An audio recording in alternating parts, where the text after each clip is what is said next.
Hello friends, good evening. Welcome to my channel Ankush Agarwal share market.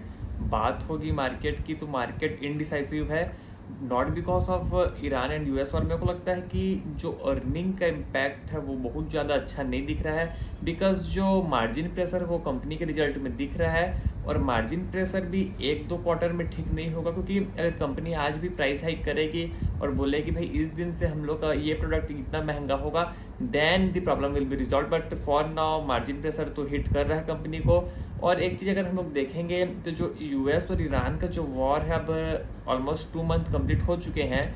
तो अब अगर देखा जाए तो समझ में ये नहीं आ रहा है कि इसका कंक्लूजन क्या निकला, क्योंकि ब्रेंट क्रूड को देखोगे आप तो 111 के आसपास है। और डेली कुछ ना कुछ ट्विटर में मैसेज आ रहे हैं, कोई बोल रहा है कि स्टेट ऑफ हॉर्मोन्स के खुलने के ऊपर बातचीत चल रहा है, कोई बोल रहा है कि अभी हम लोग नहीं खोलेंगे।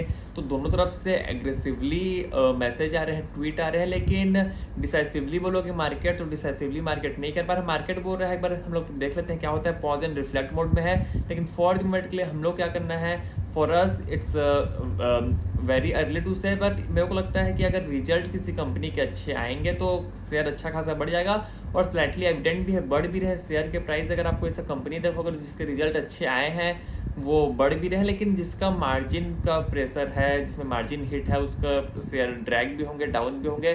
फॉर एग्जांपल अगर आज मारुति का रिजल्ट आया तो सब चीज़ तो ठीक था, लेकिन अगर मार्जिन को आप देखोगे तो मार्जिन थोड़ा सा स्लाइटली डाउन साइड में आया, कुछ मार्जिन इन लोगों का कंप्रेस हुआ है। तो ये सब देखना पड़ेगा कि कंपनी पास ऑन कैसे करेगी।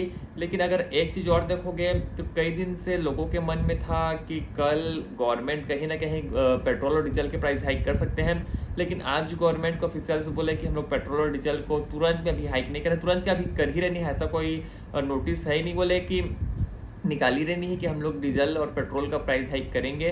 तो ये एक बहुत बड़ा मेरे को लगता है कि इंडियन के लिए ठीक है, एज अ कंज्यूमर भी ठीक है और as a share market point of view से भी ठीक है, क्योंकि इन्फ्लेशन अगर बढ़ेगा देन प्रॉब्लम क्रिएट होगी। और प्रॉब्लम तो क्रिएट हो ही रखी है, क्योंकि जो इन्फ्लेशन बढ़ रहा है वो तो टैकल करना मुश्किल हो गया, और अगर पेट्रोल और डीजल के प्राइस और बढ़ेंगे तो और ज़्यादा मुश्किल हो जाएगा।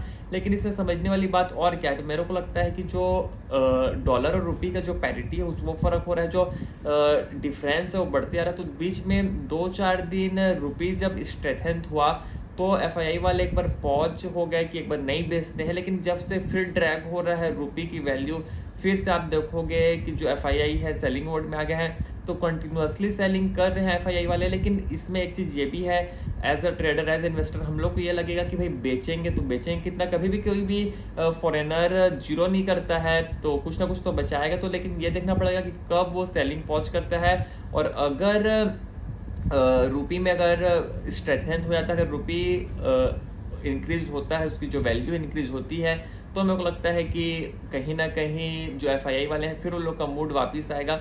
लेकिन